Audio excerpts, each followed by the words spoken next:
Oke, halo semuanya. Balik lagi sama saya Enggar Sugio. Saya adalah mahasiswa dari Prodi Arsitektur di Universitas Pelita Bangsa. Bersalah kan tuh. Jadi di sini saya akan membicarakan tentang pentingnya mata kuliah pengantar arsitektur untuk mahasiswa arsitektur. Jadi kita langsung masuk aja. Dan pengantar arsitektur adalah mata kuliah yang memperkenalkan arsitektur secara umum. Jadi saya pernah nonton video di salah satu channel YouTube yang di video itu ada seseorang mewawancarai sebuah mahasiswa arsitektur. Nah, terus mahasiswa ini bilang kalau sewaktu dia menjelaskan tentang mata kuliah arsitektur kepada teman-temannya yang bukan mahasiswa arsitektur, mata kuliah yang paling mudah dimengerti oleh orang lain adalah pengantar arsitektur.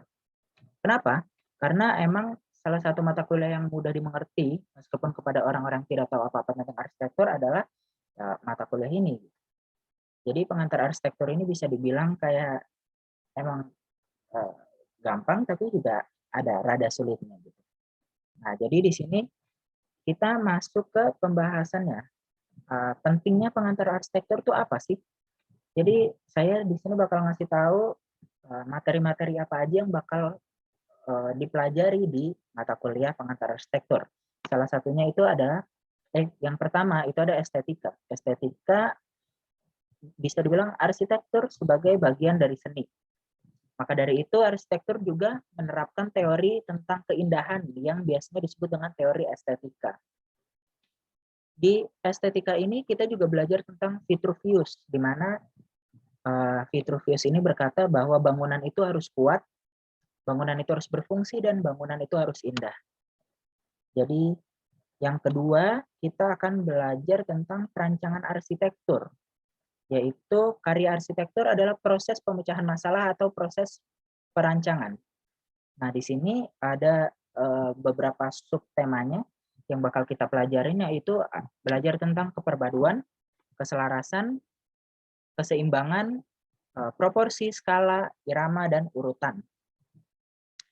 Lalu yang ketiga, teknologi. Teknologi di sini kita tidak bahas tentang teknologi dari sebuah bangunan, tapi teknologi dari cara pembuatan bahan-bahan bangunan, yaitu contohnya kayak cara pembuatan beton kayak gimana gitu, bahan-bahan beton apa aja, terus gimana supaya bisa jadi beton yang utuh yang kuat.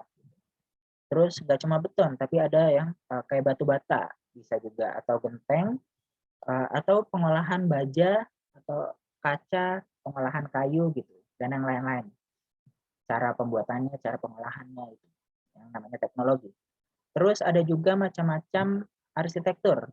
Di pengantar arsitektur kita juga belajar tentang macam-macam arsitektur, yaitu apa aja sih arsitektur yang tersedia. Ada arsitektur landscape, yaitu memfokuskan pada membuat ruang luar efisien dan terhubung harmonis dengan lingkungan di sekitarnya. Ada juga arsitektur interior, yaitu merancang atau mempercantik interior sebuah apartemen, kantor, ataupun restoran. Ada juga arsitektur kawasan industri. Nah, kawasan industri ini mendukung fungsi kawasan industri. Jadi bangunan ini didesain untuk bisa efektif dan efisien agar produksi bisa berjalan lancar. Dan selain tiga yang tadi disebutkan, ada juga arsitektur rumah tinggal, arsitektur bangunan komersial, arsitektur bangunan hijau, yang bisa disebut juga green design architect. Ada juga arsitektur urban, dan masih banyak lagi yang lain.